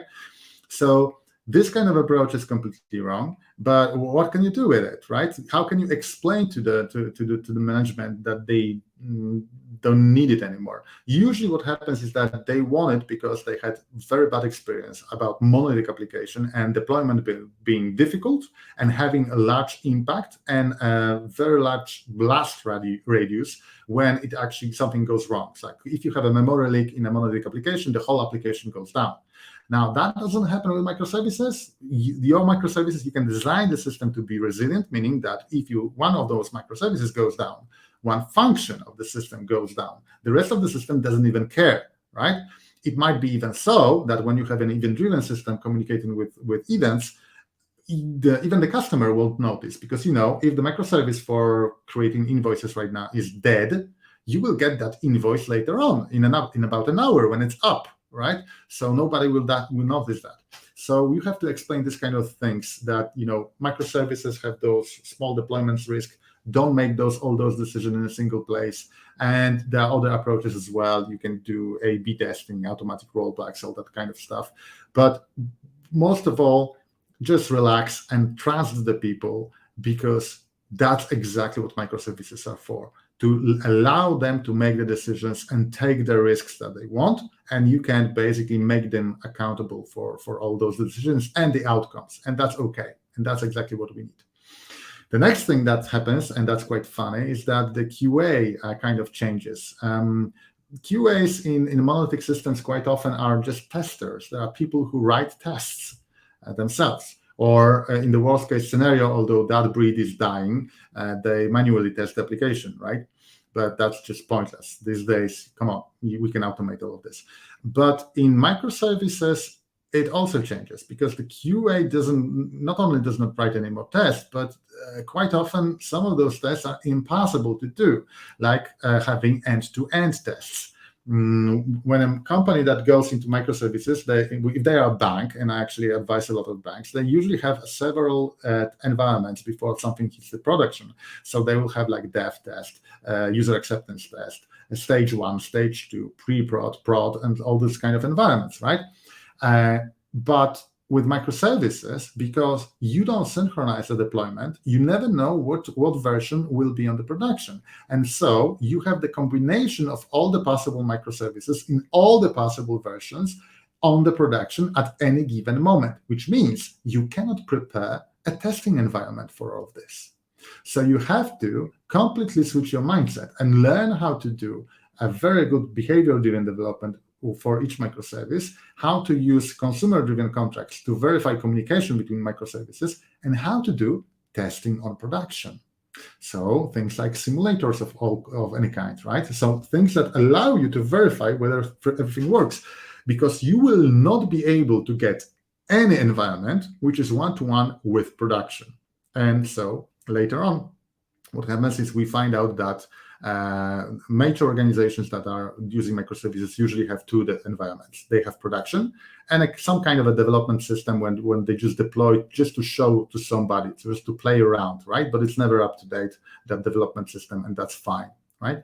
And I know a lot of companies that were actually trying to get around that and try to create hundreds of virtual testing environments. They were always not up to date because of the complexity of the number of communications between microservices that could go wrong. So basically, it's pointless. Don't do it. And also, the QA doesn't write tests anymore because, well, now we have QAs that are basically very good at teaching other developers how to write test scenarios, acceptance scenarios, how to write good tests. So, and about the QAs also quite often move into the monitoring on production part, where they are responsible for, or help the team be responsible for, the whole observability, right? So it completely changes or even they can even do chaos engineering. So they completely change their approach, and then they do not write tests anymore. They teach others how to do it. And that's because with microservices, what's necessary is that because each team will be responsible and have the DevOps culture, developer operating their own system on production, each team will have to be able to observe their own systems, which means usually that they will have to have traces, metrics, logs, and all of and even that has got to be correlated together. So in a single system, if you're using Azure, this is, for example, Application Insight, where you'll be able to get a single request and see how it travels through all those microservices. Even when we are having an event-driven systems, and these are actually events, not requests anymore. So we need to be able to monitor that, and the team needs to be able to do it, but they need to have access to production to be able to do it, right?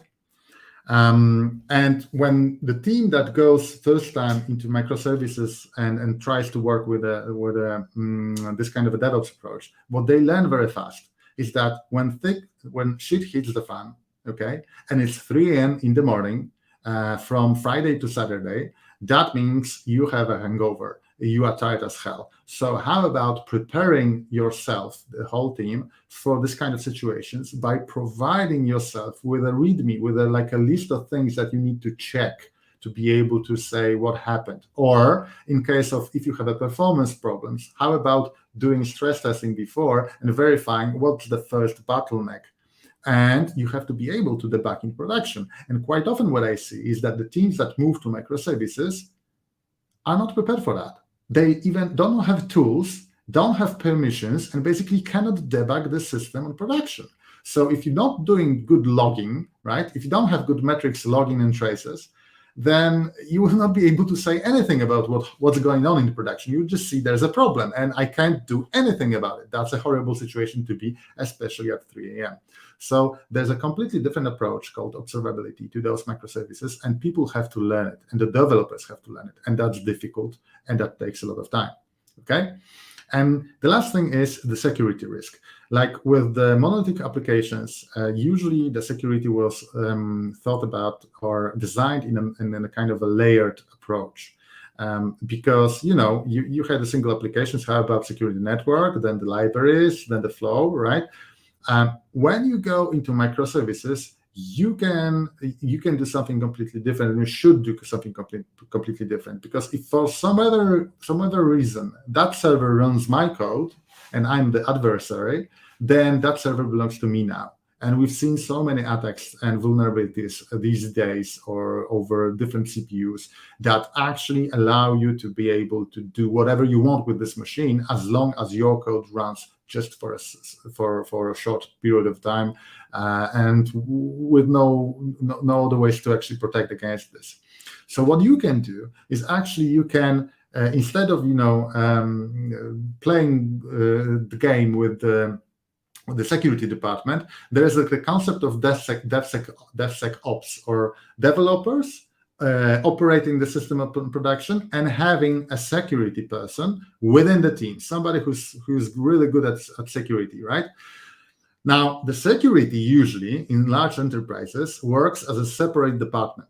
And that's a horrible thing, because when the security works as a separate department to development, then what happens is that they treat the developers as the enemy, right? Security guys want to have the system secured. Who's making the system vulnerable? Well, the developers, because they need more tools, they provide new features, and basically they break stuff, right? So that's not cool. So then the security guys try to protect the system by handicapping all the developers and their ability to work. And that's just pointless and stupid. I've seen horrible things going on in the security world when the developers felt that they're blocked by something. If you don't have access to the internet over the company's network, developers will use their mobile phones to basically access the internet, because they need to access the internet to read about whatever they need to read about, right?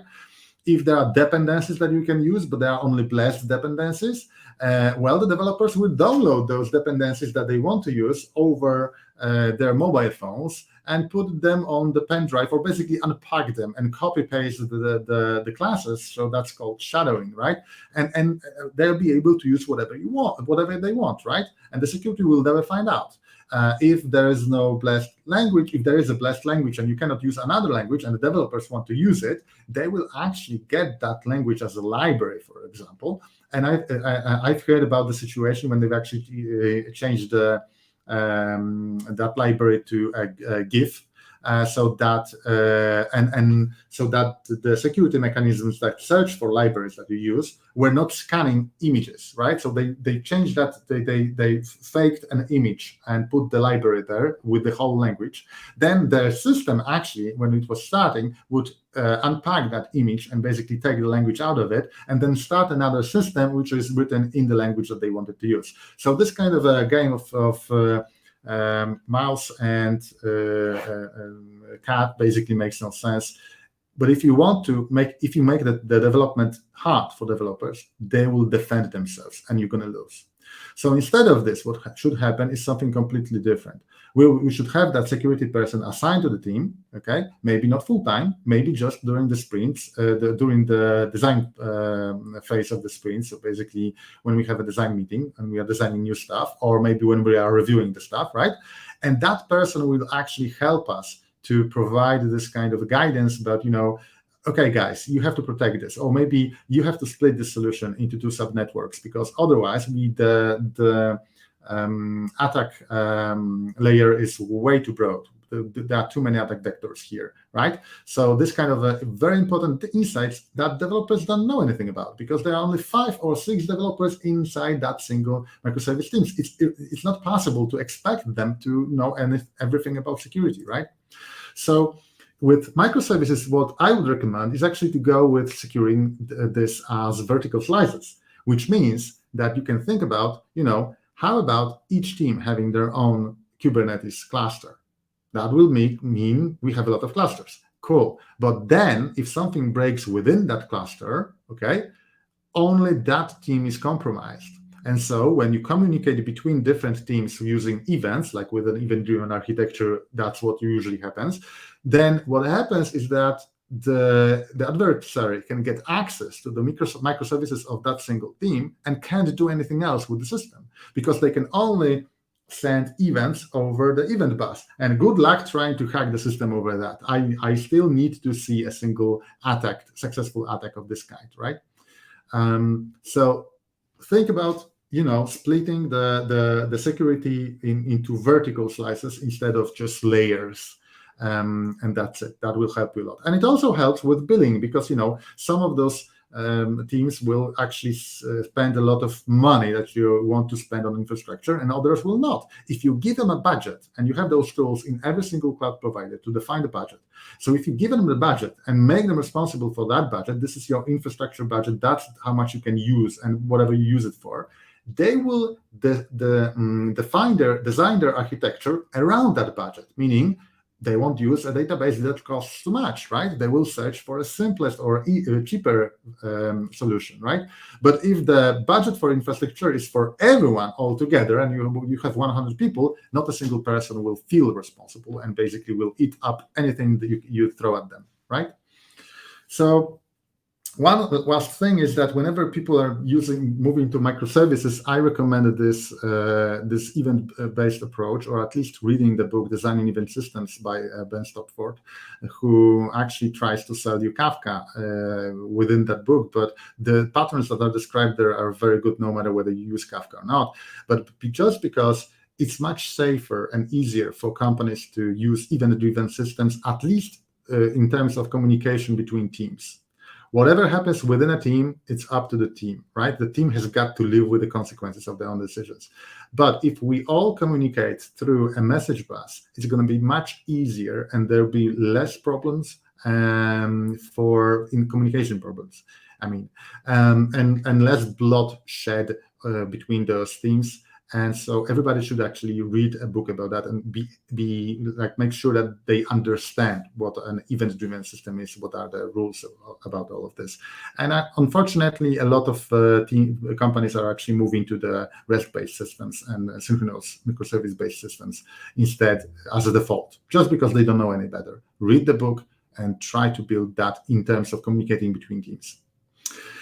Okay, now we don't have too much time. So the last thing I wanted to give you here is that whenever you are going to the public cloud, the cloud providers, they have a lot of services. Don't trust cloud providers. Don't think that what they have must be the best. If you go to Microsoft Azure, if you go to AWS or to GCP, right? They all have a message bus here or there. And there are even many different solutions that they will have for you. But if you actually do any kind of research, you will find out that Apache Kafka is actually faster than all of them. Okay, can handle more events than all of them. So, and costs less usually, right? So why would they have something different than Apache Kafka? Well, the Apache Kafka is already there. They started before Apache Kafka, or maybe later, but they had different ideas. And so now they are left with their own solutions that are not the best on the market. Open source software quite often is much better than closed source software, even when this software is provided by the cloud. And there is another problem there. When you think that you have support from that cloud provider, that's illusionary. From my experience, cloud providers, well, it's much easier to actually give yourself some support by using an open source solution, or asking another people on the market with deep knowledge of that open source solution, than to actually get any kind of a meaningful help from the cloud provider, which is scary, but that's exactly my experience. So just be sure to not trust cloud providers and do your own research whenever you're choosing services that you're going to use on the cloud, okay? All right. So after I was using the Architecture Guild for 4 years, so this slide actually says it wrong. It says about after a year, but I've been using it for 4 years.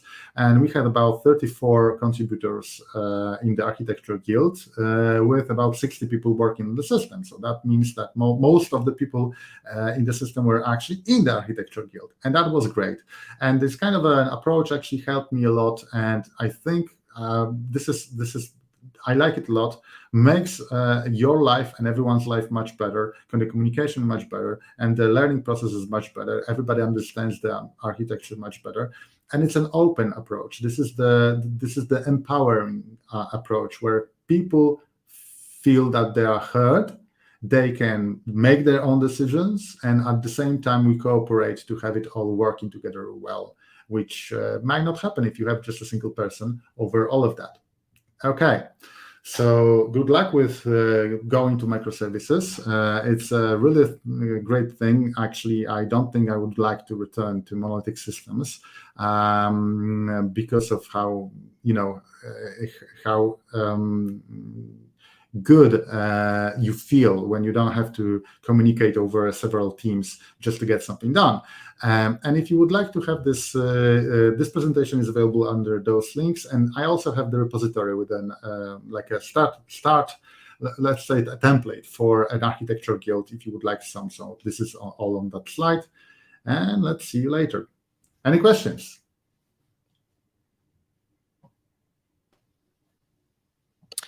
Mike, I see that there are no questions. Thank you very much, Jakub. It looked more like a masterclass at an topic.